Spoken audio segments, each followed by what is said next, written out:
everybody, welcome in or welcome back to the YouTube channel Cooking with EspeonGinny, and as you can tell by the title, we are going to be doing some archive stuff, and part 1 is here. So basically this review of archive stuff is the Paralogism story quest.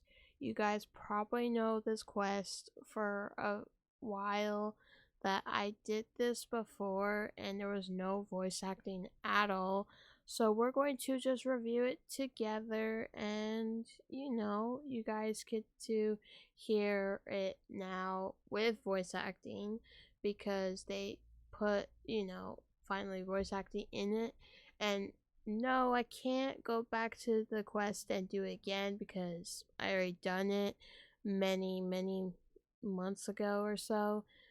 So, yeah, you're going to just listen through the voice acting, and, well, of course, I'm in the archive stuff, so that's the only way to play, like, flashback of, old stuff. So, and don't mind my voice, I'm very tired and I just woke up, so I hope you guys enjoyed this archive, stuff that I'm going to be posting. It's only this one and also all the story quests I've done that are characters specifically. So, yeah. But until then, yeah. Let's go ahead and get started by reviewing that story quest.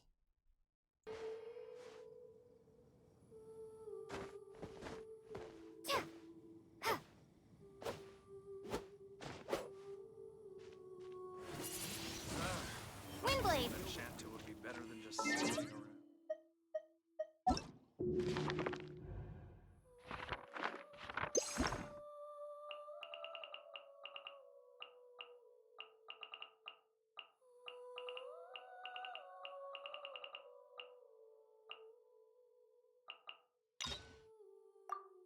Wow! The city is all decked out! Oh, it's beautiful!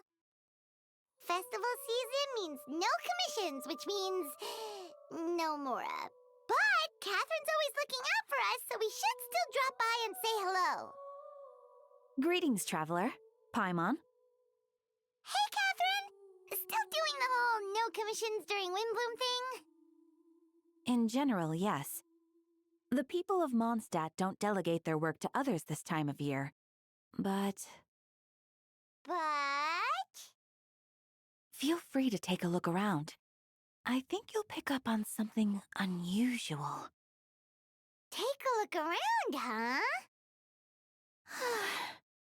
It's finally Windbloom, and here I am ruining everything. You're a bit tired. No big deal. Give it some time. How about doing something fun tonight? We could take a stroll or go stargazing. Stargazing? Like we'll find a spot. You know people start reserving places on Starsnatch Cliff the moment the sun goes down. Sorry, I'm just not in the mood. I should go. Whoa! Something's off with Beatrice. She would never give up a chance to talk to Quinn. This is weird. Oh, you're leaving? I can walk you home. No, it's okay. Thank you. I just need some time to myself. Besides, there's still something I need to do. The truth is, Quinn, not long ago, What is it? Is there something wrong? Never mind. It's nothing. Actually, Quinn, I think we should stop seeing each other for now. Huh? Wait, are you saying we can't be friends anymore? I thought we were best friends. Did you see that? Beatrice ran off without looking back. Oh, we go adventuring in other nations for a bit, and one of Mondstadt's best friendship stories is already over? So, is this what you meant by unusual, Catherine? This is just one example. Beatrice has been feeling down for days. But that's not all. Oh, It's the honorary knight in Paimon. Is something wrong? You don't look so good. I know a knight should be stronger than this, but I haven't been feeling right lately. I just can't focus. I started sleepwalking out of nowhere. Sometimes I'd even wake up in the middle of the night standing in a random location outside. You should see a doctor. I did, but all the tests came back normal. The doctor said I'm fine. Yeah, I even consulted Miss Barbara at the church, but her conclusion was the same. In any case, she was kind enough to pray to Lord Barbados for me to get better. Is it because I saw something I wasn't meant to see? Sorry, this is for me to figure out. It is Windbloom after all. Anyway, I have patrol to finish. Until next time, you two. Huh. Is it something in the air, maybe? It appears Miss Donna is also out of sorts. Oh, where can I find a truly fascinating man? Wait, but Donna is the one who has a huge crush on D-Luke, right? That's what I thought too. But she seems to have changed her mind. Is that Captain Kaya? Huh. Now that I look at him, he's exactly my type. How come I never felt this way before? I'm flattered, Miss Donna. Although, I do wonder whether that was intended for outside ears. Oh, no. Of course not. I'm sorry, Captain. Just pretend I didn't say anything. And, have a happy Windbloom. I intend to, my dear. But first, a question, if you don't mind. Why the sudden change of heart? I was under the impression Master D-Luke was the object of your affections. Good question, Kaya. So, you knew about that? Well, Master D-Luke came into the city not too long ago, but when I saw him, it was like the butterflies just weren't there anymore. If I had to compare it to something, it would be like waking up and realizing you're married to a man you don't love. But then I saw you, and it wasn't that something was different about you. I can't really explain it. It was just a feeling. I understand. And I'm flattered I was able to bring back the butterflies. But I do need to see to some business, so I'll take my leave. Oh, here he comes. Well, surprised to see us? Not at all. You are the exact two people I've been trying to find. So, Traveler, Paimon, how have you been? The answer to that requires a private conversation. Catherine, do you mind? Not at all. Have fun, you three. So, you said you were looking for us. Yes. Jean sent me to find you when she heard you were back in Mondstadt. But let's discuss the finer details back at headquarters. Ah, Kaya, you found them. Yep. I managed to track them down. Good. With what's about to happen, it's great to have you in town. Whoa, headquarters are packed. What's going on? Honorary Knight Paimon. Oh, it's an honor to meet you. I believe introductions are in order? Allow me. You have Note, Captain of the 2nd Company, Skyron, Captain of the 3rd Company, Eula, Captain of the 4th Company, and me, of course, Captain of the 9th Company. Oh, you're all captains? That's right. Master Jean is waiting for you inside. She'll explain everything. Jean! Traveler, Paimon, thank you for coming. Ah, yes, that would be the captains. You know a few of them already, but I'm sure there are some new faces. There have been a number of incidents in Mondstadt. In order to wrap up the case, I gathered all the captains of the Knights of Favonius together to hold a trial. A trial? But this is Mondstadt, not Fontaine. I can understand the confusion. You've never participated in one of our trials before. In truth, we haven't had to conduct one in quite some time. The Knights of Favonius oversee most matters of law and order in Mondstadt. Of course, in the interest of fairness, major cases are tried jointly with the Church. Under the guidance of Barbados, the Knights uphold chivalric justice in the spirit of our order, and the Church carries blessings and goodwill wherever the wind can reach. In today's case, requires a joint trial by both parties. Which means it's a serious one. So, do you need our help?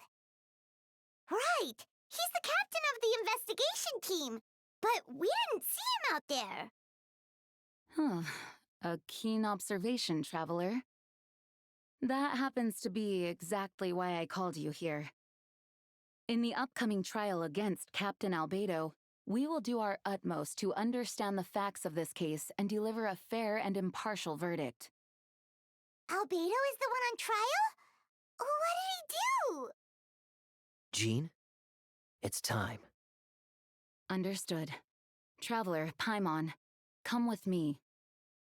Please, sit wherever you like. I only ask that you remain calm no matter what you hear. I need to head over there. Don't worry, the trial will be fair. Now that everyone is gathered, let us begin. With Grandmaster Varka away from Mondstadt for the time being, I, Jean Gunhilder, will oversee today's proceedings. Mr. Dahlia, Deacon of the Church of Favonius, will serve as assessor.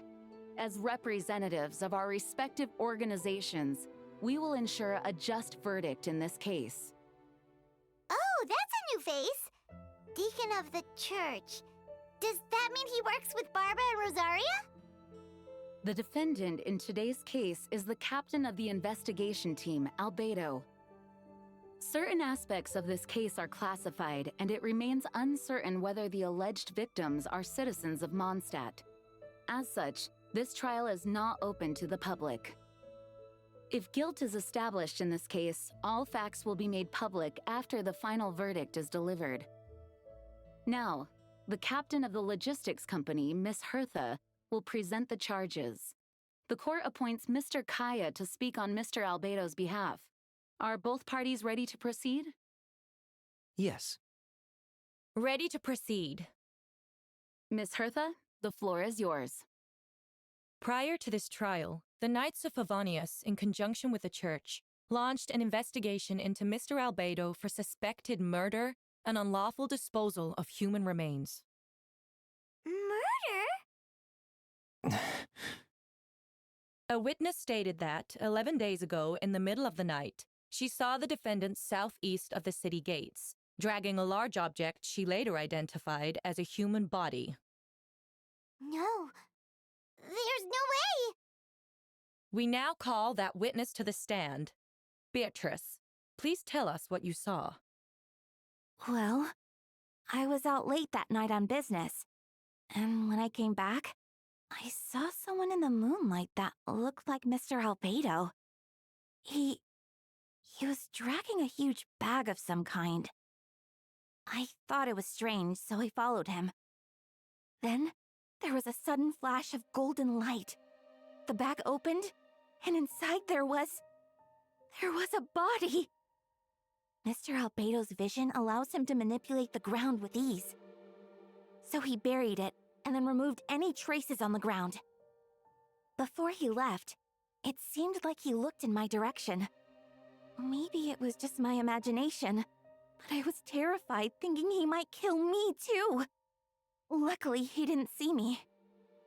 I now turn to the defendant. Describe your whereabouts that night. I was working in my office, on the second floor of the Knights of Favonius headquarters. That's right. The next day, the defendant submitted his latest environmental report on the Dragonspine region. Considering the length of the text, it must have taken a considerable amount of time to finish. Can anyone attest to the fact that the defendant was working in his office that night? No. Then the length of the report is not a sufficient alibi. This isn't looking good. If the crime did occur as you described, then what about the body? You mentioned the joint investigation. Well, was the body recovered? Not yet. In other words, you dug up the location Miss Beatrice described and found nothing. You don't find that suspicious? I know what I saw. I'm telling the truth, Miss Hertha, I swear. Also, didn't you say that speaking out would help protect the people of Mondstadt? Otherwise, I'd never put myself out here like this. You're doing the right thing. Besides, the investigation wasn't fruitless. A single man's shoe and a torn piece of fabric were found in the bushes near the crime scene. The same location the witness described. If no crime occurred, then is all this just a coincidence? And yet, no victim has been identified, correct? It's true. No one has been reported missing.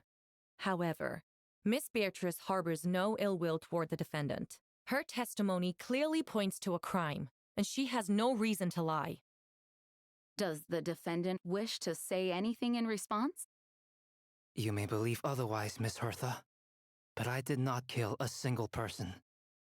As a knight and the captain of the investigation team, I have a duty to protect Mondstadt and its people. You accuse me of murder, but there's no body or motive. The defendant raises an important point. Motive. Yet, I must be frank, not all murders are premeditated. Spontaneous conflict can also have unforeseen consequences. Nevertheless, I don't intend to prosecute this case on circumstantial evidence alone, which brings me to the second charge against Mr. Albedo. Second charge? Please proceed. 7 days ago, at dawn, a witness saw the defendant dispose of the body of an adult male in the area between Dragonspine and Dawn Winery. I now call the second witness to the stand. Wait, that's... Diluc Roggenvinder. Please tell the court what you saw. At around 3:40 in the morning, I saw Mr. Albedo dispose of a body beneath a cliff. It was dark, but he used the power of Geo to illuminate his surroundings. From what I could tell, it looked like the body of an adult male, tall and thin, but I couldn't make out the age. He buried the body underneath the cliff and smoothed out the ground to remove any traces. We now have accounts from two separate witnesses that describe the same modus operandi. Would you call that a coincidence? I would only inquire as to what Mr. Diluc was doing in that area so early in the morning. Not the most opportune time for a stroll. Is there such a thing? Dawn Winery is my home. It's not unusual for me to take walks in the area. I just happen to be in the right place at the right time. That's all. Master Diluc is a well-respected figure in Mondstadt. I see no reason for him to frame Mr. Albedo. Yet, the question remains, where are the bodies? Before you suggest a lack of evidence, Mr. Kaya, you should know. After the defendant left that morning, the witness found this where the body was buried. And this is? What looks like the teeth and femur of a human. Now, it does beg the question. If the burial was fresh, why is this all that remains of the body? But I suppose Mr. Albedo is the only one who can answer that. Careful now, Master Diluc. I do believe I hear a presumption of guilt in there somewhere. These remains suggest an accelerated rate of decomposition. Considering the defendant's profession, there's reason to suspect that alchemy is at play here. Both witnesses saw golden light, a known byproduct of alchemy. That's how the defendant destroyed the bodies. The light also explains how the witnesses were able to get a clear view of the events in the dark. So, that's your angle. Alchemy. A logical assessment, but we have a witness of our own. The afternoon before the alleged second murder, Mr. Albedo had a lengthy intellectual exchange with his student, Sucrose. The two were in the library until the next morning. Why did the discussion last so long? Miss Sucrose was presenting the results of her research. She noticed some flaws in the data and insisted on reviewing her calculations until the next morning, with Mr. Albedo present. That's right. We were in the library together. You're certain Mr. Albedo was present the whole time? Yes, and I know Mr. Albedo would never kill anyone. He could never be that cruel. Nevertheless, the other witnesses have no reason to lie. Tell me, Miss Sucrose, that meeting in the library, were you awake the whole time? Sounds like a considerable duration to go without sleep. Oh, I do hope you can be truthful with us. It concerns the safety of countless Mondstadt citizens. A crime like this cannot go unpunished. I'll take it from here. During our meeting, Sucrose did fall asleep not long after midnight. It's all right, Sucrose. You don't have to lie for me. This is a sacred place of judgment. The truth is paramount. Mr. Albedo. I see. Then I'm afraid your alibi cannot be substantiated. Do you understand? Yes. I know claiming innocence without proof isn't enough. But the prosecution's argument has its own holes. There's been no mention of a motive, or what exact method could reduce a human body to those remains. No conclusive evidence of guilt. But the witness accounts do match to an extent that can't be dismissed. This is a tricky one. Allow me to submit another piece of evidence. The investigators intercepted one of Mr. Albedo's correspondences. I will now read the pertinent parts to the court. A correspondence. Oh no, that envelope does look like it belongs to Mr. Albedo. I have never abandoned the subject of human research. In fact, delving deeper into Dragonspine has led me to realize that the concept of life could be further expanded and transformed into that of birth. The mystery of human birth is often linked to death. As such, death is the most suitable material for the creation of new life. To that end, we must engage in a process of putrefaction and refinement. Putrefaction and refinement. Is that in reference to an alchemical process? The letter continues. Experimental trials have been carried out in the northwestern part of Dragonspine, in the area southeast of Mondstadt's main gate. The data is as expected. Just as you endeavored to do, I too shall take up the path of creation and break through current limitations to reach a new realm of living beings. I trust the investigators have confirmed this to be the defendant's handwriting, and that the letter makes more than passing mention of putrefaction and refinement. Correct. Not to mention, the locations indicated in the letter match both crime scenes.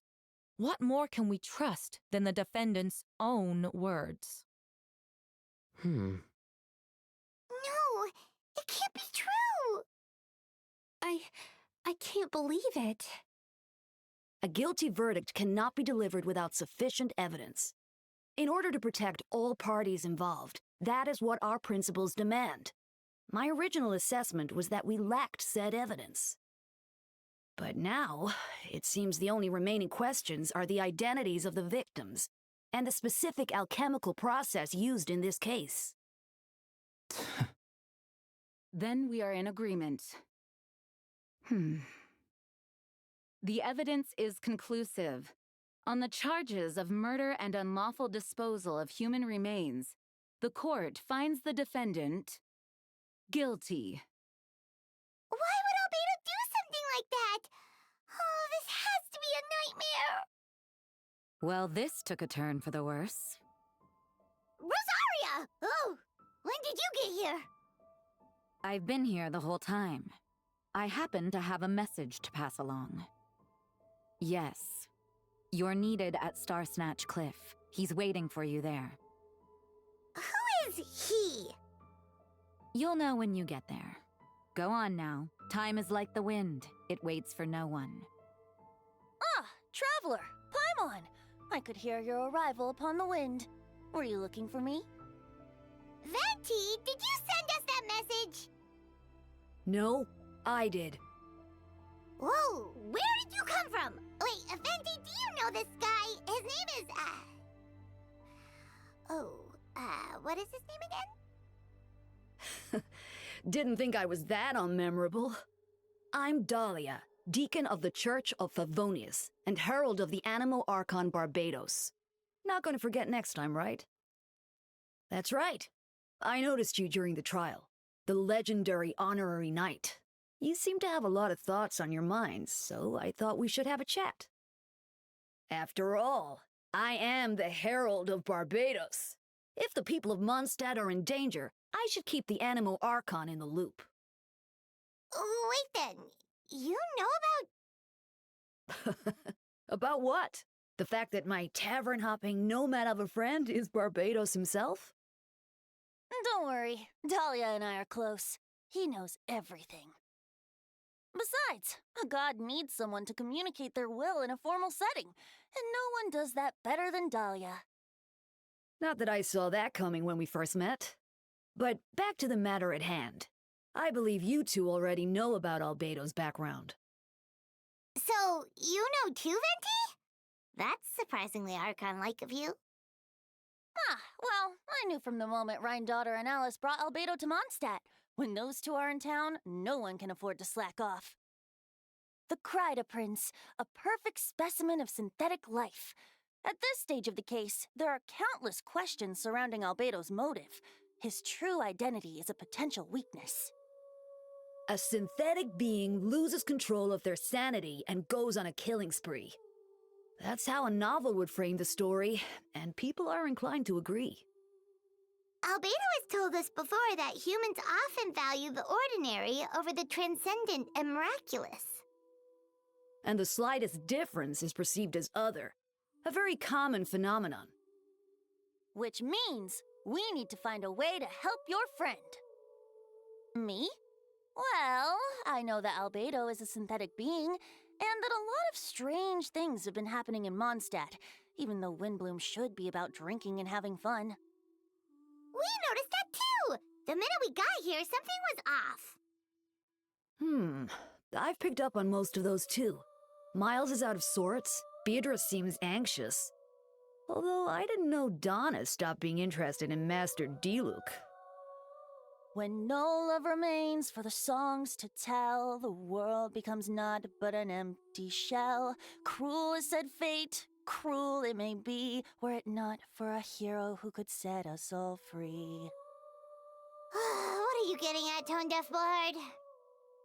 Oh, just making a comment. There are always unavoidable trials in life. At least, that's what Barbados would say. A certain someone is going to need to overcome a trial like that. In such cases, even the Seven know better than to tamper with fate. If only there was a brave soul willing to aid their friend in his time of need. Should he meet a terrible fate, all of Mondstadt could be worse for it. If you wanted our help, you could have just asked, you know. Well, even if Albedo wasn't at the center of this case, protecting Mondstadt is part of being an honorary knight, right? You'll still have help, of course, which is why I prepared a little surprise. Behold! A bomb! Don't worry, I removed the fuse, so it's not going to explode. Say hello to the Dodo communication device. So, this thing belongs to you now? We're old pals. Don't think she'd care if I borrowed it for a few days. Anyway, this invention, with a little help from a trick of mine, will allow us to keep in touch. Just take it out and we can chat. That's all I ask. No matter what comes, you have the wind on your side. I know you all must be shocked, but the evidence is solid. Albedo's situation is not looking good. I still don't believe Albedo would do something like that. Using living people as alchemical test subjects? It's like something out of a novel. Perhaps it's best for me to remain impartial, but I've worked with Albedo before. He's an alchemist, not a sadist.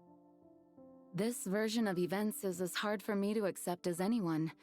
But Varka once said Albedo is very different from the rest of us.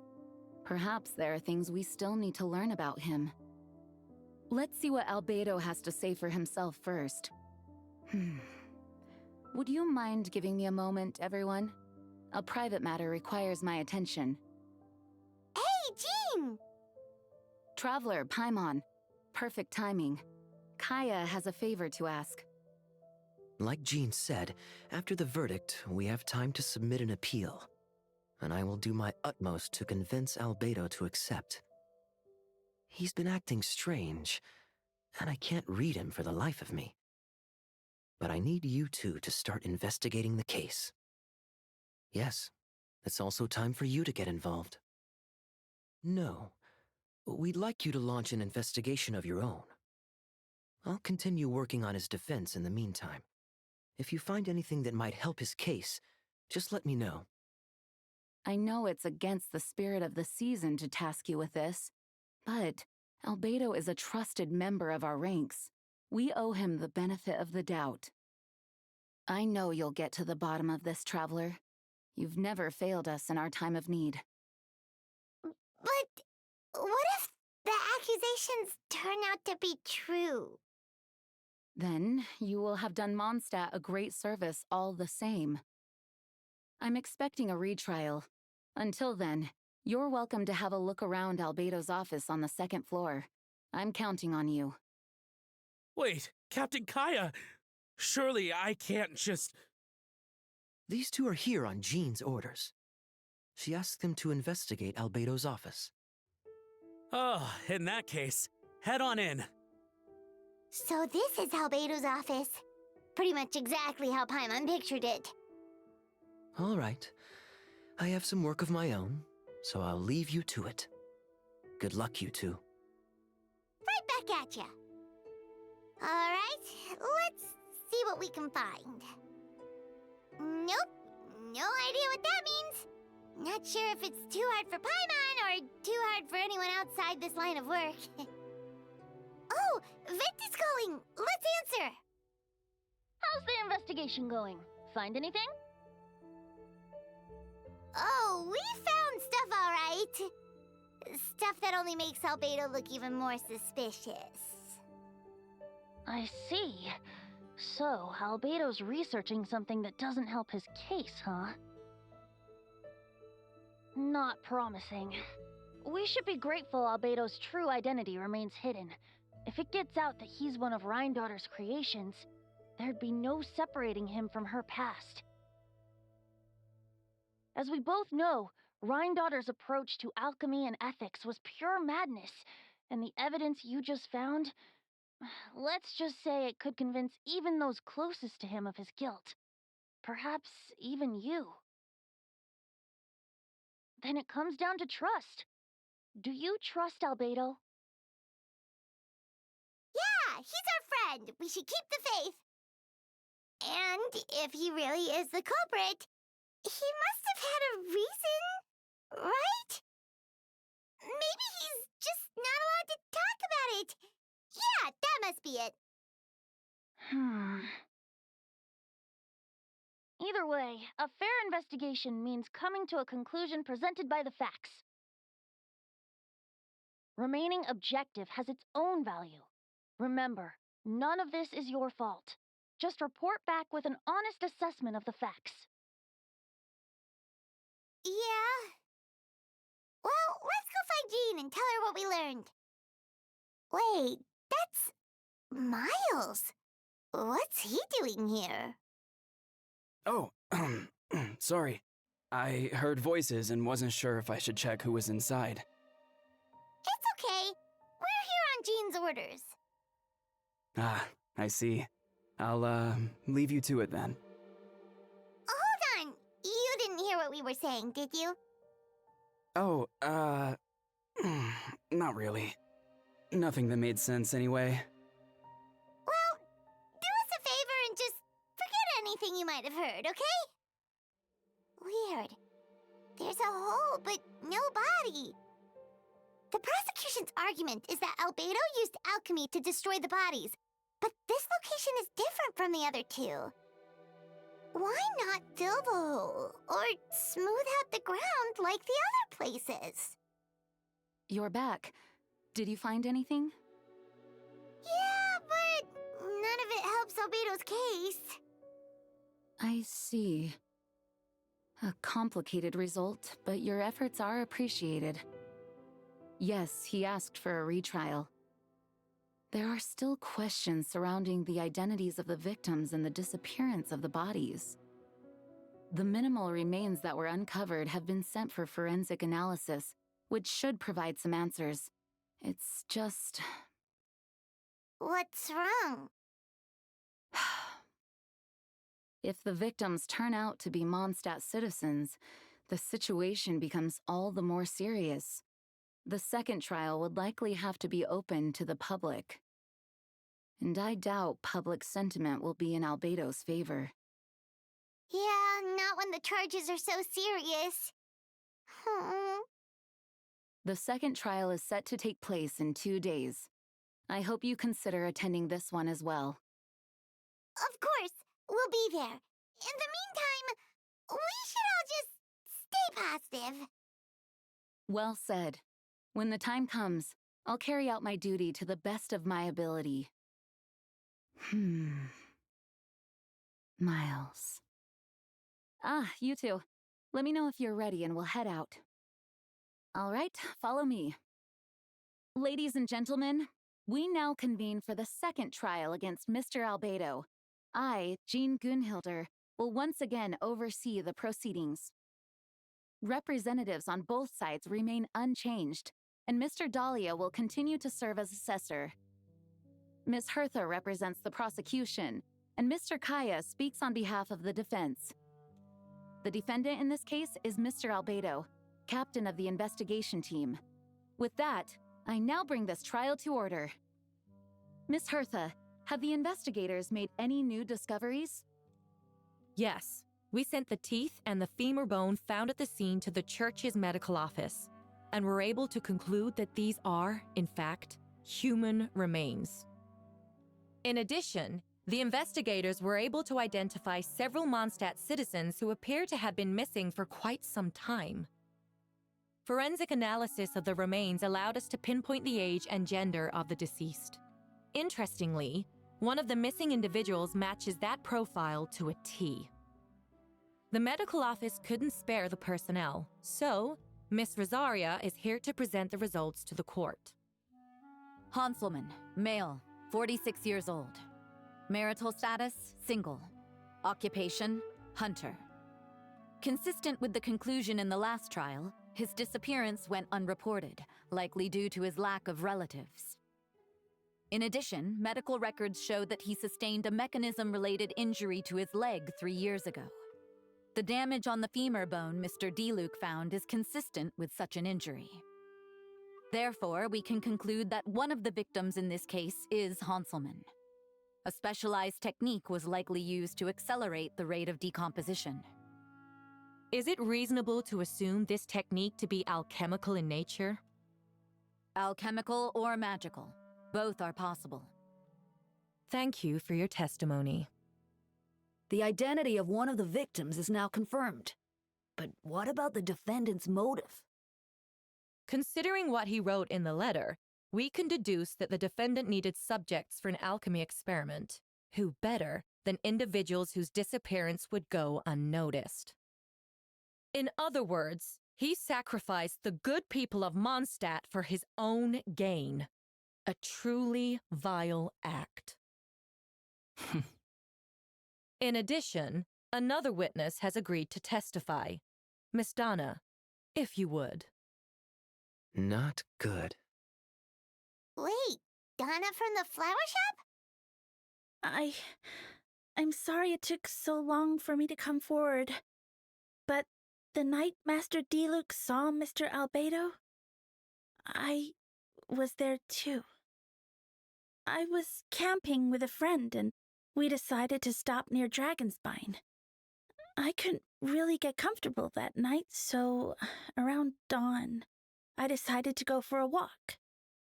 And that's when I saw Master D-Luke. I thought it might be nice to, chat. So I headed in his direction, and then I saw it. Someone at the bottom of the cliff was getting rid of a body. I was terrified the person might see me. Even after I fled, I couldn't shake that fear, and I started to wish I never had a crush on Master D-Luke in the first place.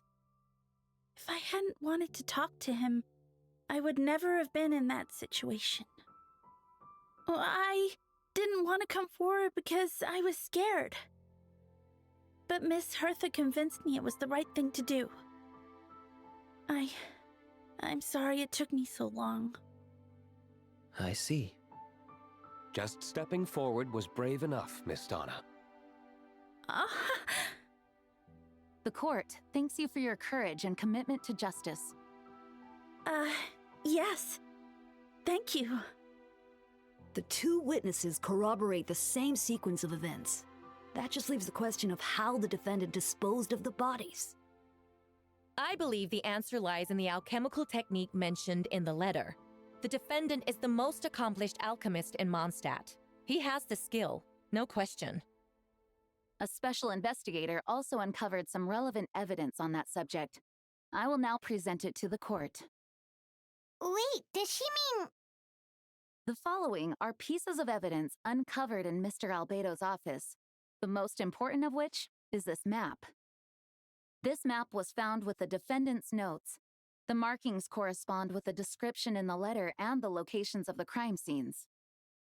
Does this map belong to you? Yes. Were you the one who marked these locations? Yes. You do realize that's basically an admission of guilt, don't you? The evidence against you is nearly insurmountable. No. Since you uncovered that compartment, I might as well expound on the matter. We have witnesses and physical evidence. What could you possibly say in your defense? What I always have. I never killed a single person. Ugh, you have some nerve. Saying that when the evidence is stacked against you? Miss Hertha, you've presented a meticulous and convincing case.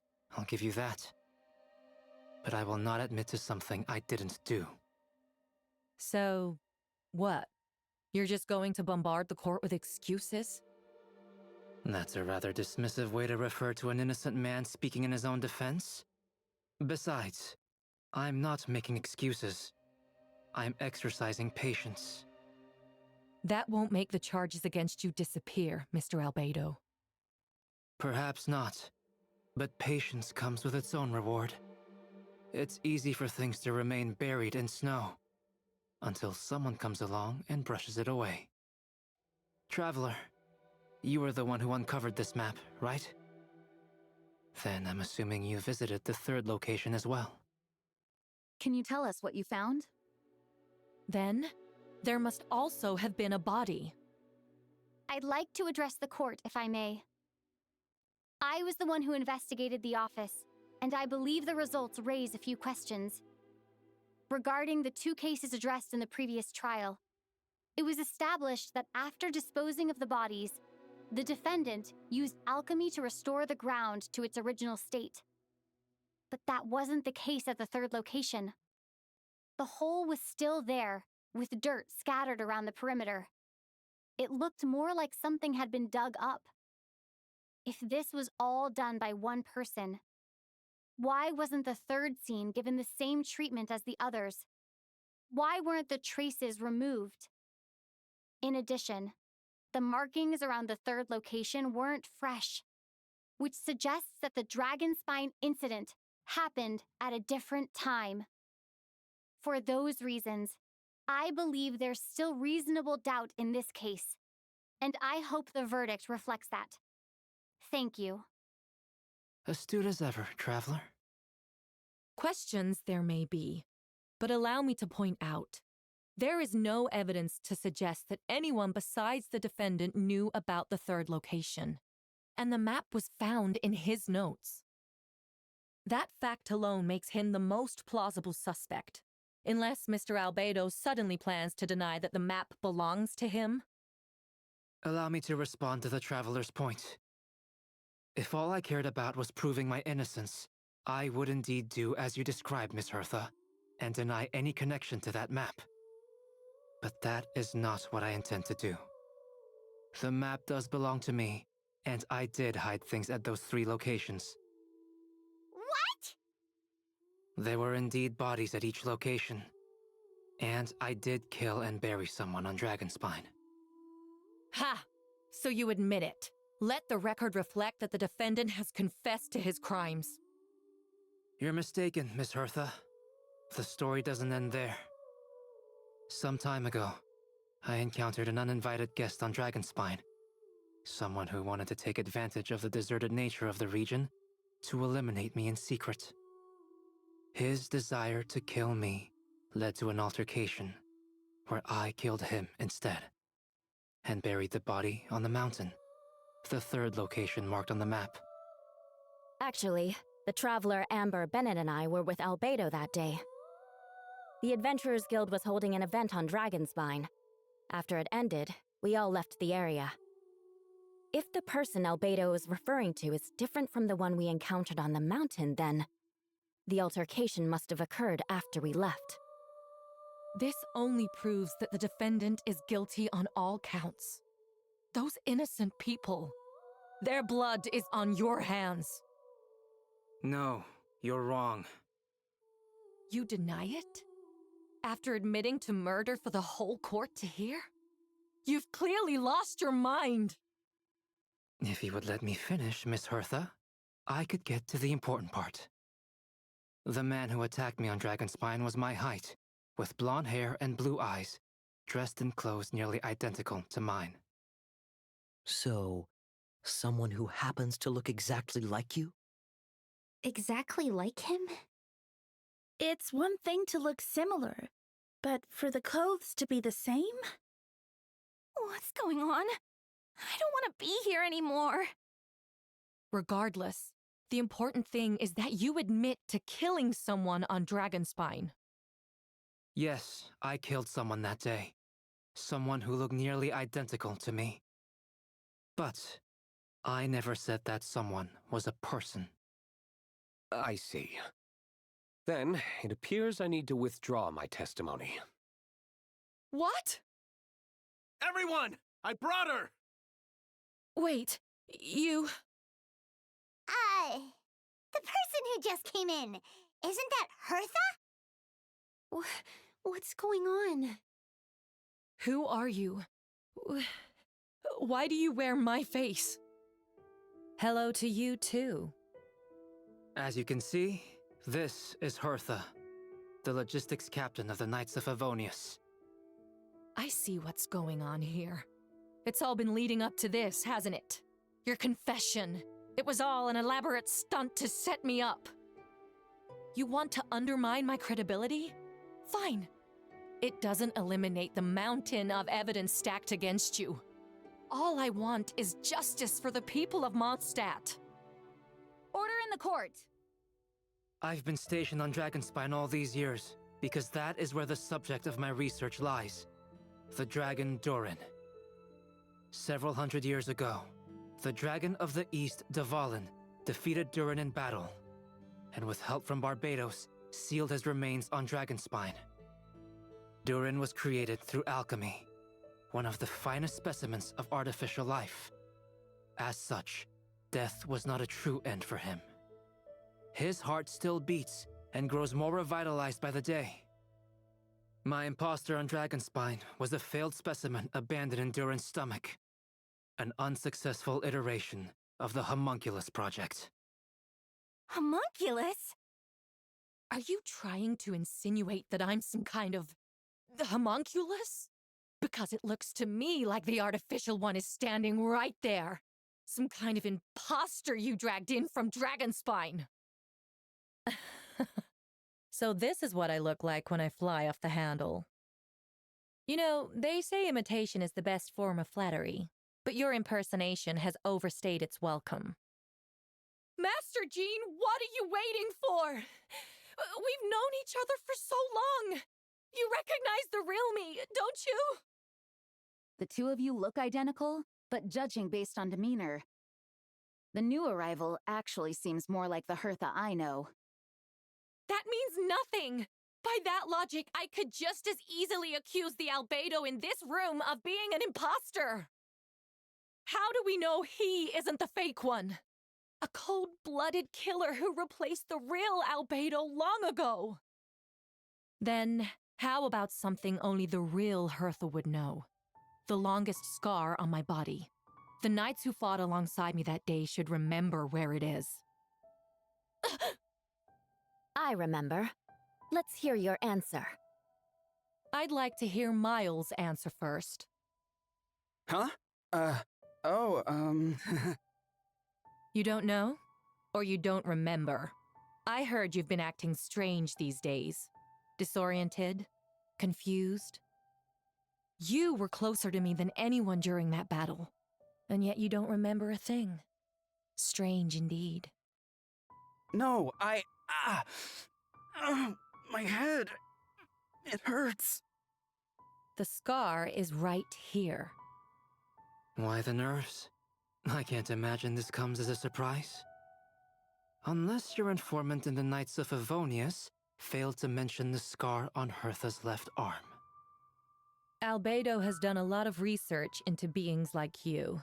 If you deny it, then show us your arm.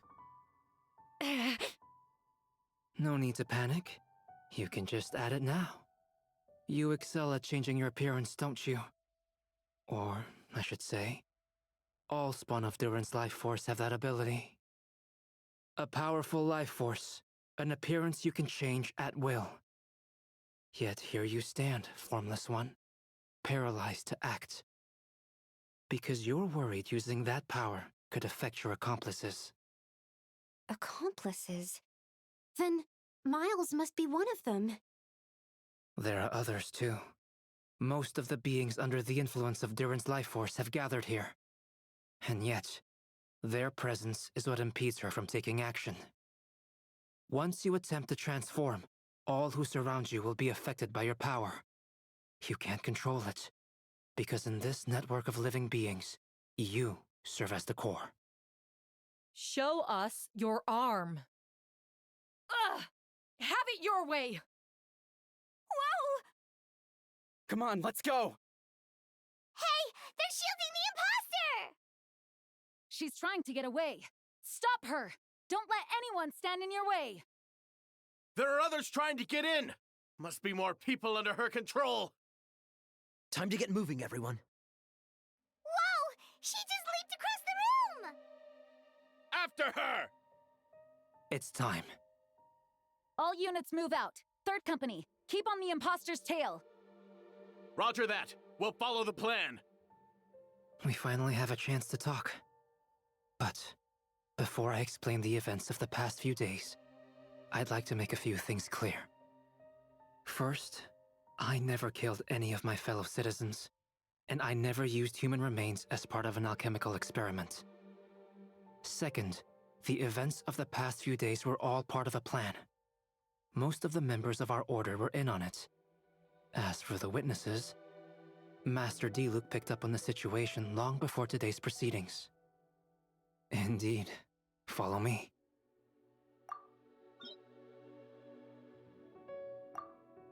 What? How are there monsters in the city? They are all monsters from Dragonspine. An attack is imminent, but fear not. We've been preparing for this. We've been monitoring the resurgence of Duran's life force. Its festering nature agitated these monsters. We knew it was only a matter of time before they advanced on Mondstadt. And so, we made preparations for an inevitable battle. I was hoping you two could join me and provide assistance in the battle to come. Of course! Where's our first stop? The top of the city wall. Hey, Venti! Shoot, someone's coming. Help me! Please! Someone help me! What's with the freak out? It's just us. Ah, perfect. I can drop the act. Sorry, I thought you were regular citizens. It's about time. I think we can proceed as planned. I agree. Although, it's been a while since I dealt with something this big. Oh, it's gonna be pretty exhausting. Don't worry. I'll treat you to a drink for your trouble. Haha! Just what I wanted to hear! So, these two know the other's identity then? Monsters started surging in from Dragonspine during the trial. They soon became agitated, likely in response to the core coming under pressure. Still, I never expected those monsters to have become this advanced. The power of evolution cannot be underestimated, especially considering the fact that Durin absorbed the previous imposter. Wait, so what about the map? And the missing bodies? What the witnesses saw was true. I did hide those bodies. As I monitored the situation on Dragonspine, I noticed that many who ventured there came back different. Some were under the influence of Durin's power, but the less fortunate ones had already been devoured by monsters, who then assumed their appearance to infiltrate the city. Most of those who were replaced had no close relatives, so when their behavior changed, there was no one to notice. The monsters used their disguise to get close to people. I eliminated 2 who attempted to attack. What about the remains D-Luke found? Did they belong to one of the victims? Yes. The monsters slowly digested their victims. Sometimes, they even left behind body parts to aid the transformation. All that remained of the first victim was a few strands of hair, and the second, some teeth and bone. The only bodies Albedo destroyed were the monster's mimic forms. Then he buried whatever remained of the victims to put them to rest. Well, someone had to do it. Besides, I managed to gather some valuable data on the putrefaction of the bodies. After we defeated the doppelganger Whopperflower on Dragonspine, we promised to tell each other a story, remember? I'm glad. Then you remember what I told you about Subject 2? In his pursuit to replace Subject 1, he transformed a Whopperflower into Subject 3. Yes, that would be Subject 2. I confronted him and buried his body on Dragonspine. So, you see, at one point, there was something hidden in that hole you found. But Durin is becoming more revitalized by the day. Under the influence of his power, the monsters dug up Subject 2's body and returned it to Durin's stomach. Durin absorbed the failed creation along with his knowledge and way of thinking. Ever since then, all creatures spawned from his power had the ability to transform their appearance. Humans who venture into Dragonspine for too long are also bound to fall under Durin's influence. But those effects don't show themselves right away, and the extent to which a person has been affected is hard to perceive. You saw it for yourself, didn't you? All the people acting strange? Those are the same people who just tried to break into the Knights of Favonius headquarters. Durin's power remained dormant within them until, finally, it surged to the surface and seized control. That was also our goal. If we could force a situation where the imposter had no choice but to unleash that power, all those under its influence would become violent.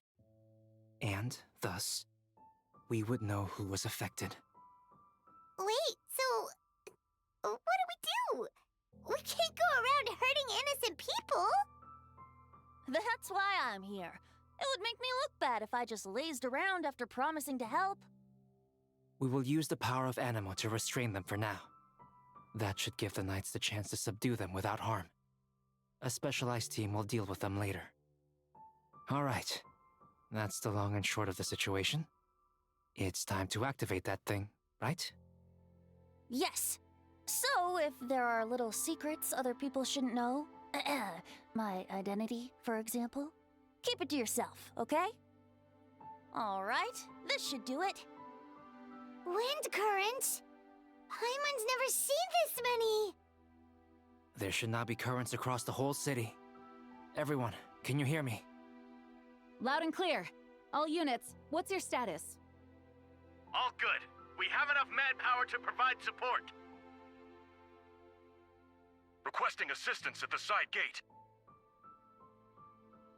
Heading over now. Whoa! It's long-distance wind communication! How is that even possible? It's all thanks to Lord Barbados. With this blessing, we will succeed in defending our city. Actually, if you face away from the current and whisper like this, no one can hear you. No wonder you're crouching down there like you have something to hide. You didn't have to broadcast that. Huh? That voice. Venti? Is that you? Oops. Oh, just a wandering bard calling for help. Thank goodness the Traveler, Paimon, and Albedo found me. Got me out of a tough spot. Right. Now that you're okay, we should check on the status of the other areas. Thanks, friend. May the Animo Archon protect you. I've got things covered here. I don't like being in the middle like this. Especially on a bridge. Oh, look who it is. Get back! Phew. That was a close one. I suppose thanks are in order, Master D-Luke. I appreciate the help. No need. I didn't intervene to save you. It was for my own convenience. You were in my way. Oh? Well, let me get out of your hair then. I suppose we could work together, but you would just melt my ice anyway. Suit yourself. All right, tell me, when did you notice something was off? The first trial. Ah, because of the fake Hertha? No, because of you. Me? What did I do? My defense wasn't passionate enough? No, you weren't nervous enough. Tell me then, Master D-Luke, when do you think I actually get nervous? I suppose we'll see, won't we? Monsters, incoming. On second thought, best not to think about it. They're over there! D-Luke, Kaya! If you had time to make it out here, I'm guessing the other areas are secure. What? We can't be here because we care? Maintaining control over the main road means maintaining control over the battle as a whole. You made the right choice. So what's the status over here?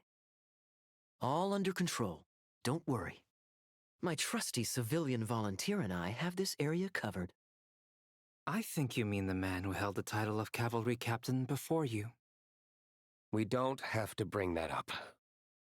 Well, keep up the good work. We'll go check on the status of the other locations. Good luck. Oh, and I wanted to thank you for what you said in court. If I'm not mistaken, you were on my side by the end. Believe me, he's had his suspicions since the first trial. I suppose it just didn't feel right to believe that someone who helped me in the past could be a cold-blooded killer. Aw, that's so sweet. Thank you for trusting me, and for choosing to fight alongside us. As for you, Kaya, good work, as always. Of course. Stay safe. All right. You should be on the mend. Thank you so much, Miss Barbara. Things are still quite chaotic outside. It's best if you all remain inside the cathedral for now. You're not rushing back out to the front line, are you? You're still injured. Don't worry, Miss Barbara. I'll try not to put myself in harm's way. I can help with the logistics from the back. Well, maybe we can give you a hand. As you said, the situation outside is chaotic. Injured parties should not be left unattended. There are others here who need to get back to the front lines, so I'll escort you all myself. Of course. Thank you, Miss Rosaria. Just doing my job. I'll leave the cathedral to you then, Barbara. You can count on me. I don't really know how all of this started, but I do know that Jean and the others have been preparing for this for a really long time. So I think everything will be all right. No, it has to be. Oh, did I catch you at a bad time, Barbara? No, not at all. Did you need something? I just wanted to tell you that, over the next few days, a lot of things are going to happen in Mondstadt. Attacks and fighting. So, I need you to take care of yourself. Huh? How do you know? Albedo warned us in advance. It has something to do with Dragonspine, and he's our authority on that region, so we should take him at his word. Oh, Dragonspine, huh? So, the city is going to be in danger. Yes, but the Knights of Favonius will do whatever we can to protect the people. But then, who will protect you? Don't worry. I'll look out for myself, I promise. Please let them be okay out there. Sister Barbara, could you lend me a hand? Of course! Coming! They're here! Prepare for battle! On guard, everyone! Incoming monsters at 11 o'clock! Looks like we've got 25 hilly churls, 2 blazing axe Mida churls, and a bunch of different slimes. Prepare elemental countermeasures! Roger that. All units are now in position. Hertha! Oh, jeez, your voice scared me just now. What? Still caught up in the imposter incident? I thought you knew about the plan.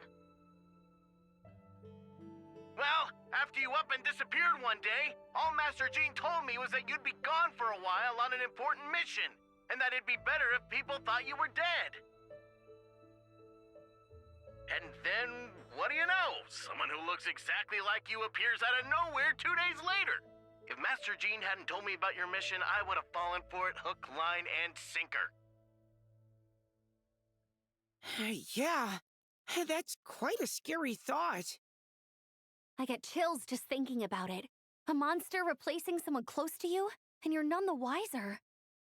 Don't worry. Once this is over, these monsters won't be a threat to us again. Albedo! Are you okay? The trial wasn't too hard on you, was it? I'm sorry I couldn't be there. I was so worried. Same here. I thought it was all real at one point. I was in complete shock. So, you didn't know, Amber? Then it seems Eula did an excellent job at keeping the situation under wraps. And no need to worry, you two. I'm no worse for wear. That sounds like you, all right. She's like an impenetrable wall, that one. You're not getting a secret out of her. Yeah, for sure. She's someone you can really count on. Wait, so how did you decide Hertha should disappear again? After all this fighting, I can't seem to get it straight. It was Kaya's suggestion. He said the plan would work best with someone well-known and reputable, without being too high-profile. Naturally, Miss Hertha was the perfect choice. We needed to leave a hole in our organization, so she came up with the idea that she would disappear. Ah, so that explains the rumor that someone had fallen during a mission. Of course, it didn't take long for that to get resolved. No, because the imposter fell right into our trap. It was all part of the plan. First, we spread the rumor that Hertha was missing in action after some kind of incident. The news came from Kaya and Hertha's direct subordinates, which was important, because we needed it to be credible. The imposter saw the gap in our ranks, and couldn't help but take the bait. It didn't take long for the fake Hertha to appear on the Knight's patrol route, claiming to have survived her mission. When did that happen? Over 6 months ago. Whoa, so this has been a long time in the making. Yes. And our enemy was more meticulous than we expected. Monsters have been searching for Hertha's body in order to protect the imposter's identity, which is a more advanced way of thinking than Subject 2. So we had to wait long enough to convince the fake Hertha that she had our trust. Furthermore, we needed to give her time to gather evidence against me and convince herself she had enough to strike. But how did the Knight's internal information even reach Durin and his monsters? There's an informant among our ranks. Don't worry. Barbados has already tracked her down. She doesn't have his blessing, so she can't hear what we're talking about right now. Honestly, this whole situation almost gave Paimon a heart attack. All those awful accusations in the first trial, and you couldn't even defend yourself! It was to be expected. I couldn't just reveal the truth. It had to be at the right moment, or it would have given the imposter even more fuel to use against me. She would have demanded to know how I knew about Dragonspine and the monsters in disguise. And if my true identity got out, the public's trust in me would be gone. It was a trap, you see. Argue back and expose my origins, or keep my mouth shut and be seen as a murderer. Credit where credit is due. It was well thought out. Yeah, thank goodness we were able to back her into a corner. Indeed. And I have you to thank for that, Traveler. You probably don't know it, but you've been a part of the plan since the beginning. And for that, you have my sincere apologies. I know I kept you in the dark, but I had a reason. This might not sound intuitive, but I did it to make the plan even stronger. From the beginning, I knew I had to leave the letters in my office for a fair and independent reader to discover. Someone willing to seek the truth. Naturally, I thought of you. I knew you would return for Windbloom. I knew you would agree to attend the trial. And I knew your sense of responsibility and justice as an honorary knight would compel you to start your own investigation. The fake Hertha, Subject 2, has met you on Dragonspine before. If she thought even you had lost faith in me, her confidence might get the best of her. The perfect time for us to strike. Albedo's right. You were part of our plan from the start. I hope you don't take offense at our decision to keep that from you. And please, don't be too hard on Albedo. He was just doing his best to look out for Mondstadt. Enough people were involved in the plan as it was. We had no other choice. The honorary knight and Paimon will always be friends of Mondstadt. We will never forget that. Aw, that means a lot. It is us who should be thanking you, honorary knight. It's all my fault. I knew Klee was fast, but disappearing like this? I only lost sight of her for 1 second. How am I going to explain this to Albedo? Explain what? Albedo, Traveler, Paimon, what brings you here? We're providing mobile support across the region. Was there something you needed to explain? You can tell me anything. I hope you know that. Yeah, plus we kinda already heard what you said, so... Klee, she disappeared right under my nose. I'm sorry. I'm doing all I can to find her. I see. Please don't beat yourself up. Klee is... Wait! Something's coming this way, and it doesn't look pretty! Alright, fighting first, conversation later. We won! Great work, Klee. I'll be counting on you to protect Eula next time, too. Albedo, you can't be serious. No problem. Just leave it to Klee. Are you going on patrol, Mr. Albedo? Klee heard you went camping for a few days, and these monsters followed you back home. Camping. Ah, right. The truth isn't suitable for little ears. That's right. So I need to report back to Master Jean to settle my expenses. If you have some time, I'm sure Eula would be grateful if you escorted her back to headquarters as well. Of course. I place myself in your capable hands, Spark Knight. It would be an honor. Klee will do her best. That should be it for now. Good work, everyone. How did we fare injury-wise? Good. Our preparations paid off. Injuries are few and far between. I have the full record here. Wonderful. I'll review it in a bit. We're back! Everyone all right? Amber? Yup, right as rain. We're back! Klee kept Miss Eula safe the whole way. That's amazing, Klee. Eula was lucky to have you. Looks like we're still missing a few. Reporting back, Master Jean. Mission complete. Good to have you back safe and sound. And great work, everyone. This operation could not have happened without you all. Your leadership is what made it possible, Master Jean.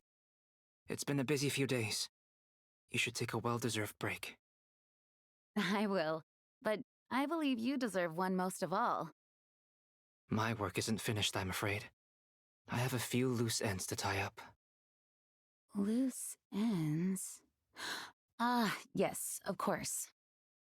We can talk about it back at headquarters. The Traveler and Paimon should be there too. All right. Everyone who has finished their work should head back to their quarters or to the church to get some rest. Want to come with us, Klee? We can drink some tea and eat some freshly baked moon pies. Yes! Yes! Hi, everyone. Venti, thank you for everything. I know there were difficult moments along the way. Oh, well, wait. Does that mean you saw me running for my life? Oh, no. Apologies. Just forget I said anything. Just kidding. But you're right. It was tough out there. I almost lost my hat to the wind several times.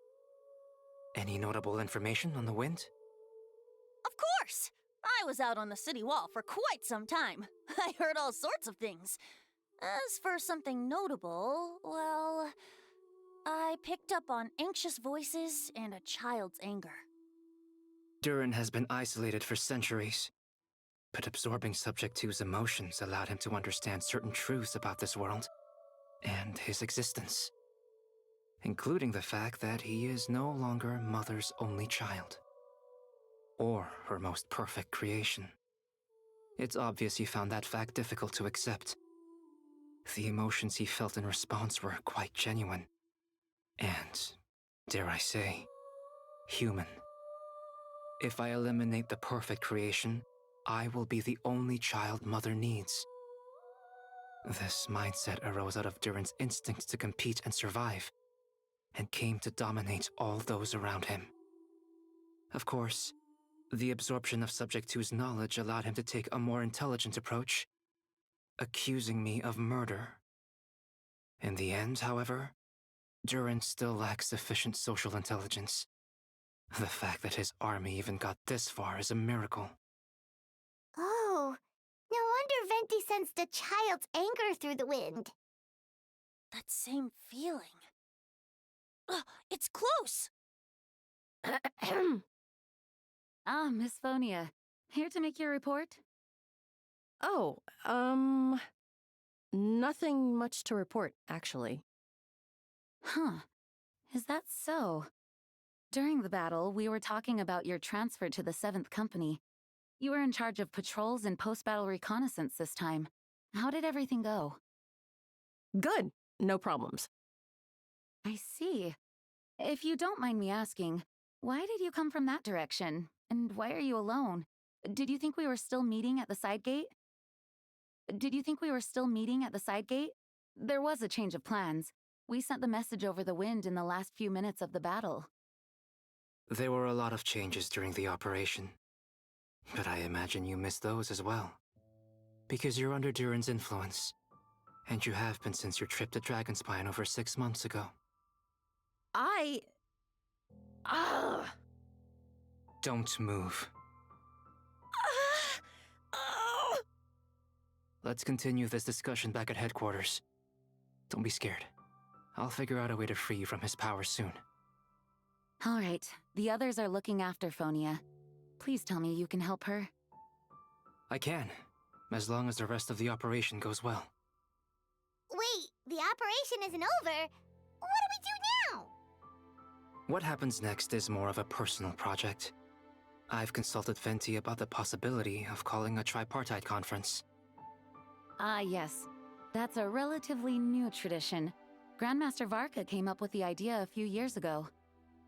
I still remember when he approached me about asking the lovely ladies of the Hexen Circle for a small favor.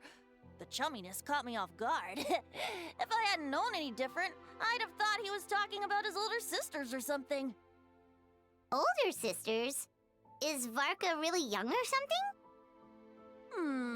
I wouldn't exactly call him young, but he's not old either. He's the type to crack a joke at every opportunity, so whatever age that is. Indeed. Anyway, the Tripartite Conference is a gathering of 3 parties: the Hexen Circle, the Animo Archon, and the joint forces of the Knights and Church of Favonius.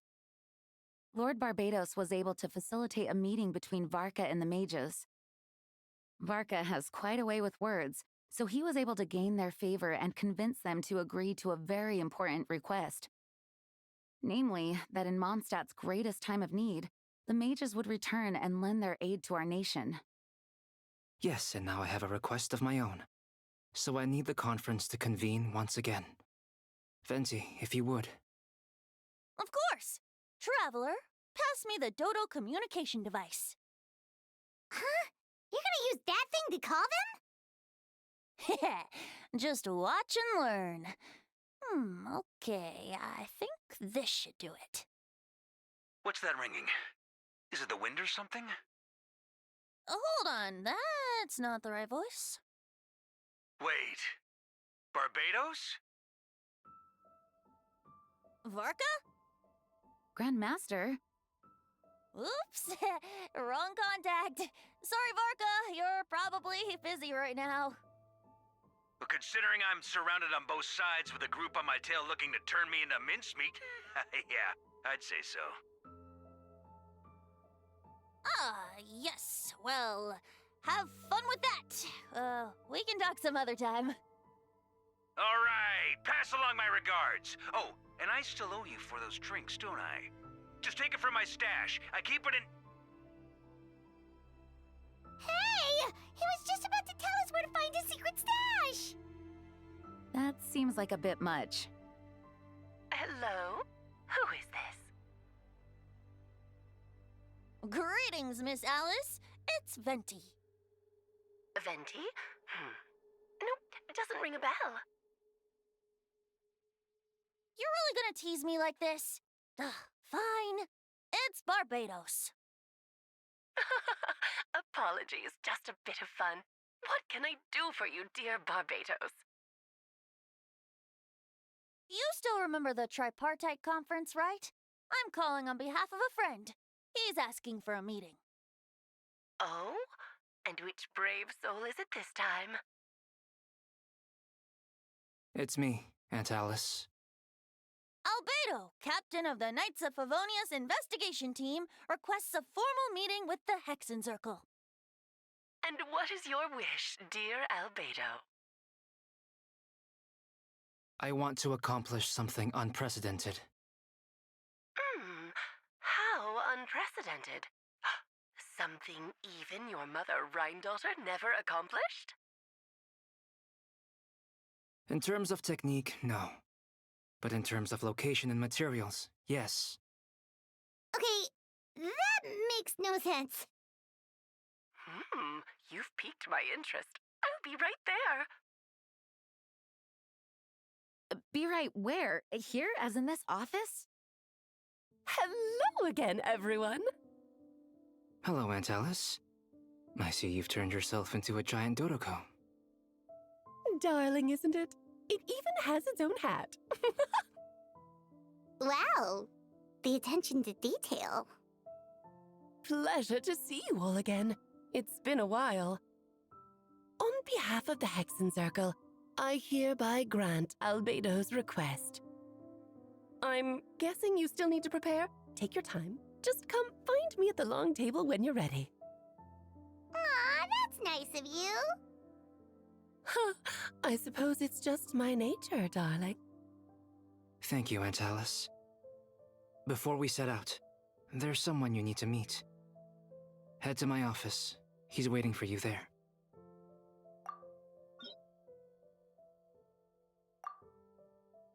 Hey, ever wondered why Albedo always keeps his office closed? Paimon bets there's a secret snack stash hidden around here somewhere. Hey! Not so loud! Minnie Durin? What are you doing here? Well, actually, I've kind of been helping you guys in secret this whole time. I tried tapping Paimon on the shoulder during the battle, but you floated away too fast. Yeah, I've been in Mondstadt for a few days now, but I've kept myself out of sight. I thought people might be scared of me. Oh, don't worry. We aren't scared of you. Thanks. So, what brings you here? Oh, is it Windbloom? There are a ton of fun games this time of year. I did sneak off to the festival for a bit. Even though I couldn't play the games because of all the people, I still had a lot of fun. But that's not why I'm here. Albedo and I made a promise to accomplish something great together. What do you mean? I'm gonna replace the Durin on Dragonspine. I'm gonna be the one who is revived and brought into this world. Wait, didn't that already happen?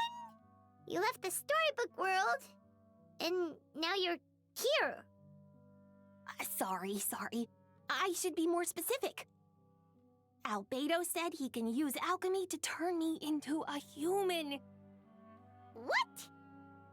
Yeah, he's been working on it for a long time. And that's what you want, Minnie Durin? To become human? I don't know if want is the right word. I don't even know if there's a right answer in a situation like this. But I do know this. I have just as much of a right to this name. I don't want to lose to the other Durin. I know. Albedo talked to me about that. He said the Durin on Dragonspine is a lot more aggressive and primitive. Almost like a beast. But Mom created me in a storybook. The pure parts of me can balance out the evil parts of him. If I'm honest, I don't know what that will look like. If I can still be me once I become one with that part of him. Maybe, without a complete soul, there was never really a me to begin with. Albedo said these kinds of questions are normal. We're all just trying to figure out who we are. But I'm not afraid of change. I want my life to have meaning. And suppressing an evil dragon, becoming human, both sound pretty meaningful to me. So don't worry. No one is forcing me to make this choice. Well, turning you into a human sounds like a huge project. Yeah, I'm really grateful to him. We're kind of in the same boat, you know? Albedo told me he's the Kryda Prince, a synthetic human. And if this works, I'll be one too. We will be the only two of our kind in the whole world.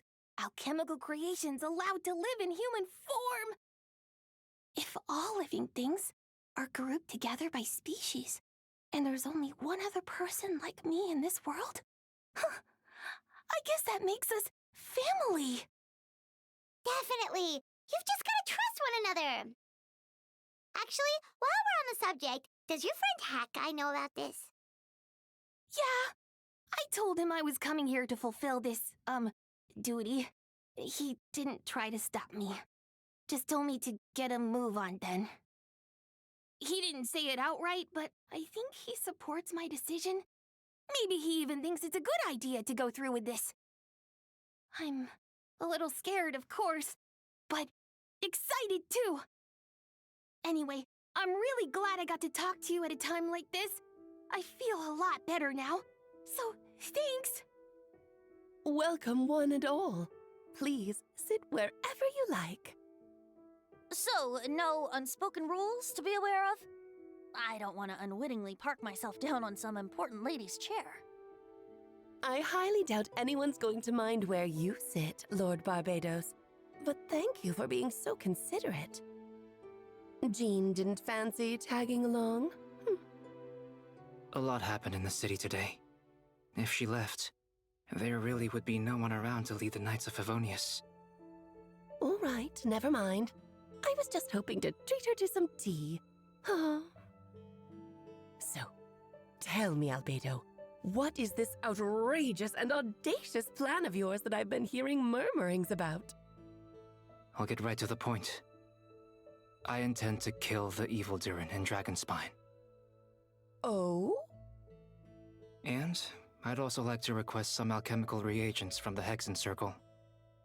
Which ones? I'm all ears. First would be the flesh of that immortal monster from the Mare Javari. Interesting. What else? The other is a portion of the embryo left by my mother, Rhine-daughter. Ah, the raw material from which she created her monsters in the past. There's not much of it left. Dragon blood, monster flesh, and embryo. Sounds to me like a formula for creating life? Correct. Durin's heart has continued to beat ever since the day he died. That means it's just a matter of time before he eventually returns. It could be centuries away, or millennia, but the day will come. I've spent years investigating in Dragonspine, so I'm well aware of the danger he poses. He has already posed a considerable threat to Mondstadt at less than half of his original strength.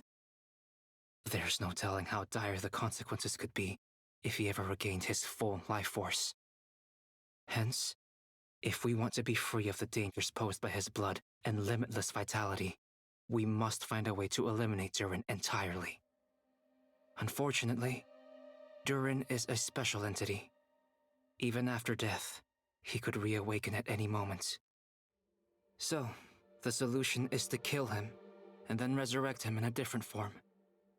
Upon resurrection, he will no longer be the creature he once was. In fact, he will no longer be a monster at all, because I intend to transform him into a human-like being. During the summer, Klee and I visited a fairy tale world called Simulanka.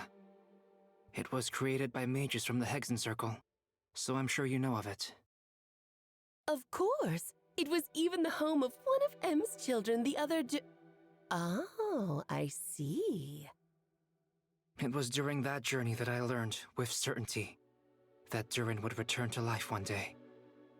That experience inspired me. I met the pure soul M had created, and I knew if I wanted to change Durin's fate, he could be the key. To that end, I devised an alchemical model for the transmutation. The soul will come from the fairy tale dragon of Simulanka, the blood from the original dragon's heart, and the monster remnants from the Mare Javari and the embryo mother left behind will form the flesh. The corrosive nature of the dragon venom and the heightened vitality of the monster remnants will offset each other, keeping the constructed body in perfect balance. A powerful side effect can be triggered when festering forces and life energy collide. In an alchemical setting, the results are sure to be nothing short of astounding. The glint in your eye when you talk about these ideas. You really are your mother's child. Do you see that as a bad thing, Aunt Alice? Of course not. To me, you're both extraordinary individuals. I find you fascinating. In any case, now I see why you asked Venti for help. The raw materials you seek are extremely valuable. The misuse of even the tiniest amount could cause unimaginable chaos. That said, we're happy to give you what you need. But there is one condition.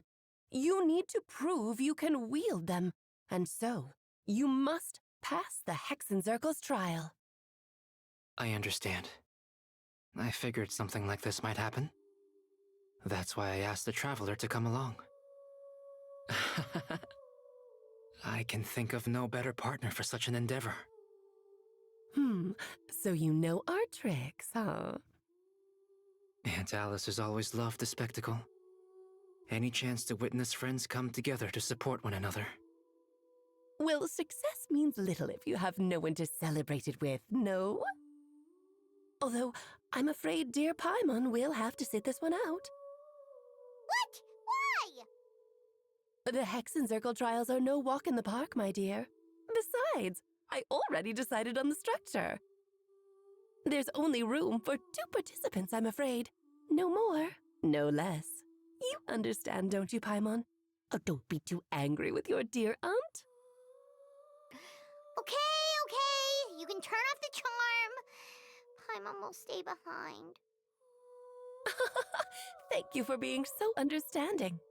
Then, whenever you two are ready, interact with the chessboard on the table. It will guide you through the trial. Are you ready, Traveler? Then let me make a formal request. Will you go through this trial with me? Then, my dear children, get ready for a taste of the Dodo King's magic. It's certainly in keeping with Hexencircle modalities. We've been shrunken down to chess piece size. Whoa, you're so tiny now! Take extra care of yourselves, okay? What is it? Nothing. It's just Paimon's voice is even louder than usual now I'm this size. She's always so energetic and lively. Nothing can dampen her spirits. Don't worry. He'll be back with her again in no time. You sound pretty confident, Albedo. Aunt Alice, I didn't realize you'd be personally conducting the trial. Well, since your mother has to recuse herself, who better than I to put your abilities to the test? I have prepared quite a riveting new performance just for you two. See? Defeat them in battle. Prove to me that you have what it takes to achieve your goal. Swashbuckle your way to victory like gallant fairy tale heroes. Yes, very well done. Oh, they've grown up so fast. I'm so proud. Really? Well then, I'll leave you to debrief the others about today's events. Huh? You're leaving already? You did marvelously today. I'm thrilled for both of you. And should you feel the need to gloat profusely to that student of mine so she knows to up her game, be my guest. Lovely tea party. But that'll do me for now. Until next time, my dearies. You're just going to up and leave? Barbie? You'll have to forgive Barbalov.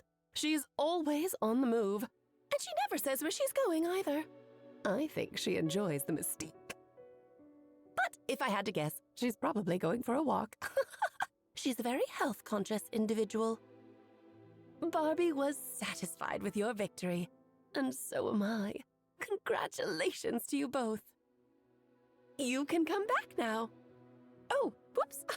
I need to turn you back to normal first, don't I? You're finally back! Great job! You made it all look so easy! Nice to have you back safe and sound. Now time to relax and switch off. You've earned it. Thank you. Once you've rested up, let me know when you're free, and we'll head to Dragonspine. To deal with the Dragon of Dragonspine, right? Indeed. The sooner we deal with Durin, the better. We've arrived. Sorry, Paimon. I have to get to work now. Still beating away after all this time. Leave it to me. You two stay on guard. May Paimon ask a question? You may. Who is Durin to you?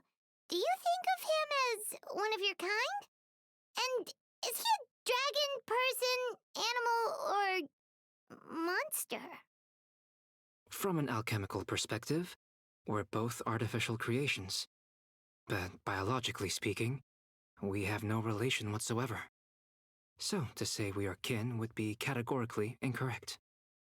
Sounds like you prefer humans to dragons, then. It's not so much a matter of preference. Rather, as things stand, I would say I belong to the class of human, albeit a unique category thereof. But then again, most forms of life in this world possess some unique traits. I am perhaps the most unique among humans, in that I'm the only one of my kind.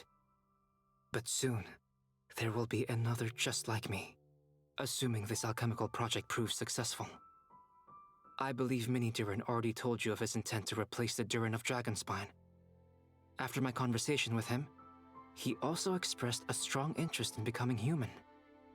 It's a fascinating prospect, not to mention an extremely challenging one. But I understand why he came to that decision.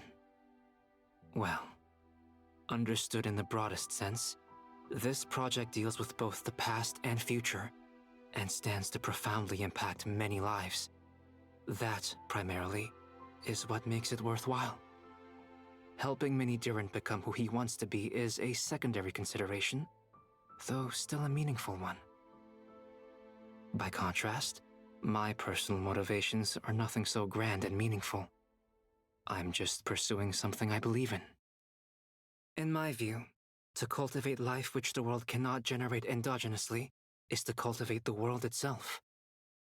Whatever aids life in attaining a greater level of perfection improves the world by doing so. It is not a question of whether this ought to be done or not, merely whether I wish to. The alchemical enterprise is concerned with deciphering and comprehending all forms of knowledge. That is the path I walk. Of course, that's not to say that this is just a science experiment to me. Anything that affects Mondstadt, I approach first and foremost as a member of the Knights of Favonius. Does that answer your question satisfactorily? Finished. Looks like a golden energy has encased the dragon's heart! The whole heart would be too big. I don't need that much. Instead, I've just removed the core. The rest will soon lose its vitality completely. This time, Durin's body should finally die for good. Wait, but in that case, what's gonna happen to the fake Hertha? And what about the people who fell under Durin's influence? The Knights will keep an eye on them. But as far as I'm concerned, eliminating Durin's influence on the citizenry and creating a new Durin through alchemy are one and the same thing. Armed with this heart, I'll be able to complete the alchemical array and deal with all these issues in one go. Let's call it a day here. Thank you for accompanying me. Pleasure! We sure learned a lot. Mondstadt's a lively place during the Windbloom Festival. You should take a look around and pick out some nice souvenirs for yourselves. Oh yeah, the festival! Wonder who the Windbloom Star is gonna be this time. Well, we've been too busy dealing with this situation the entire time. Who else would be free to work during the Windbloom Festival? I'm sure we'll find out on the day of. As you all know, during this year's Windbloom Festival, the people of Mondstadt have banded together to defeat several waves of monsters that tried to invade our city. Accordingly, we would like to award the title of Windbloom Star to someone who made an outstanding contribution to the defense operation. This is someone who may not look like a strong warrior, but whose keen insights played a vital role in gaining control over the conflict. His words and songs always have a way of lifting people's spirits, and they were a great support to us all. Let's give a round of applause to this year's Windbloom Star, Venti the Bard. Wow! Amazing! Venti! Huh? No way! You're really gonna pick me? Why not? You're the perfect person for the job. All right. Does that mean I get unlimited free drinks at the tavern? I'm sure they'll be more than happy to support this year's Windbloom Star. If you'd like, you can even take a drink while you give your acceptance speech to the crowd. In that case, instead of a speech, how about a song? Everyone, the best bard in the land is about to begin his performance, so don't go away. Gather round and lend me your ears.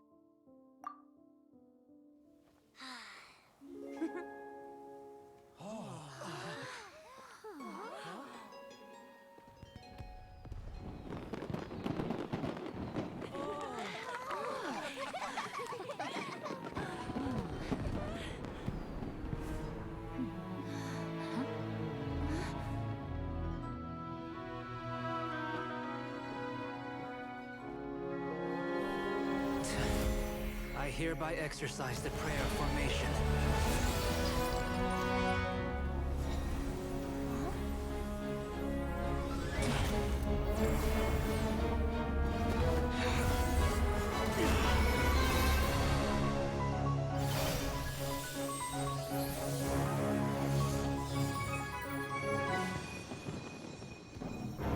Ubiquitous earth, flowing water, refining fire, fortifying wind.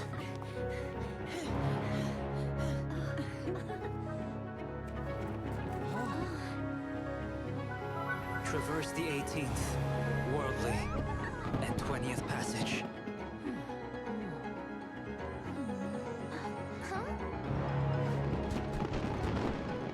Emergent soul, enter the mortal realm. Elevate festering flesh into sacred blood and bone. O sages, witness my great undertaking.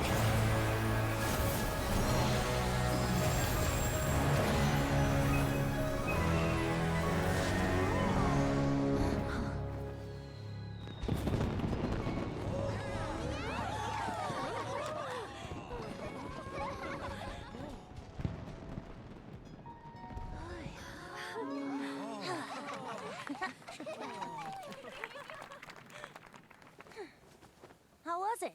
Not bad, right?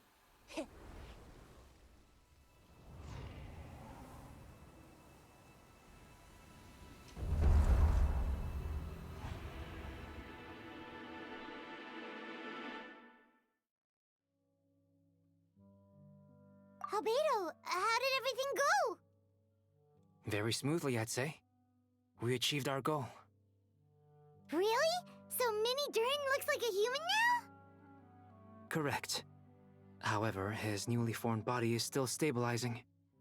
We should give him some time. I graciously accept the compliment. It really is rather remarkable what we've accomplished. So, how do you feel right now? Quite good. I did what I set out to do, and achieved a personal goal. I think even she would have made a rare facial expression, had she seen it. She? My master and mother, Gold Rhindaughter. A long time ago, she sent me to Mondstadt with the instruction to complete a task of monumental importance. To find the truth of the world. I had a theory about what she meant, and in time, I was able to corroborate it. Sure enough, finding the truth of the world basically stood for getting a life. That might be easy for most people, but for someone like me, it meant doing a lot of learning about a lot of things. I had to find out about myself and the world around me, get to know me, and get to know other people. Life is the space that exists between me and the world. To become truly human, I had to inhabit that space. So, for an artificial human, finding a life is, in some sense, equivalent to finding the truth of the world. So that's what she meant, huh? Well, no wonder those monsters wanted to infiltrate the city and replace you. They wanted your life for themselves! Being alive is just existing, but having a life is what makes you truly human. I think that's the message she wanted to get across to me. Still, I found this whole series of events has given me new inspiration. Becoming human is only the beginning. What follows is the choices a human has to make in life, as well as the kinds of family bonds they will form. Most people would probably see the events of the last few days as something out of a nightmare. But for me, it's just part of my family life. I fear that the carefree existence my brother has enjoyed thus far will now come to an end. Just like me, he will have to step into the world and face the same constraints as everyone else. You've got an unusual family, that's for sure. Well, I suppose we get it from our mother. She's highly unusual. There are all kinds of families in the world. Some base their life around the family store, others around the farm. In my family, I suppose we tend to the flower beds. And now, I'm a gardener too. Mm-hmm. Master never showed her face. But if the Hexen Circle knows what I've done, that means she knows as well, and gave her approval. Since devouring Nibirius, it would seem she has finally found a modicum of peace. And if so, then I am truly happy for her. She didn't always have a penchant for madness, you know. Devouring Nibirius? What's Nibirius? It's the name of the ruler of life. What? Aunt Alice told me about it not too long ago, but it came as no surprise. I knew Master would do it sooner or later. As for the ruler of life, all I truly know is this. Nibirius is not gone. Instead, because of Master's actions, she and Nibirius are now one. In any case, thank you so much for your help during this ordeal, and for choosing to stand by my side through it all. Of course, that's what friends are for. Hearing you say that means more than I can say. I'll make sure to pass along the sentiments when I report back to Master Jean. Oh, so you're heading back to headquarters? Well, good luck with the report! Thank you. I'll get going. Wow, this Windbloom Festival turned out to be a special one. It feels like we really made a difference. Oh, Paimon almost forgot! If the Windbloom star has already been chosen, what is this year's Windbloom gonna be? Wanna take a guess? Venti! You're back! Well, I couldn't keep my two dear friends in the dark about this year's Windbloom, now could I? What do you think of the Cecilia? The true feelings of the prodigal son. A sentiment as sweet and warm as a gentle spring breeze. Perfect for the season. Traveler, give me your hand. The mages are very pleased that you and Albedo managed to pass their trial. Albedo received the materials he sought, so you deserve something in return as well. The Hexen Circle wants you to have this. It contains something entirely one of a kind, a secret of sorts. When the time is right, it will reveal itself to you. So no need to open it right away. Wow, a gift and a mystery all in one! The mages sure love their secrets, huh? According to the sender, you are probably the only person who could make use of something like this. So I suppose it belongs with you. Well, all I did was deliver it. Although I did go to great lengths during this whole ordeal.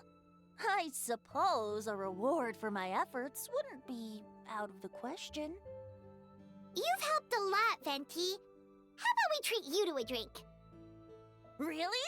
Oh, I'll hold you to that, you know. No going back on your word. Of course not! Let's go to the tavern right now! Music to my ears. Oh, I'm so happy I could fly. Oh, it's like this festival was made for me or something. When no love remains for the songs to tell, the world becomes naught but an empty shell. Cruel is said fate, cruel it may be, were it not for a hero who could set us all free. Through shadows so cold, he saw wisdom untold, chasing a fragrance the wind only knows. Thus wistfulness waned and faded into night as he stepped from the darkness and into the light.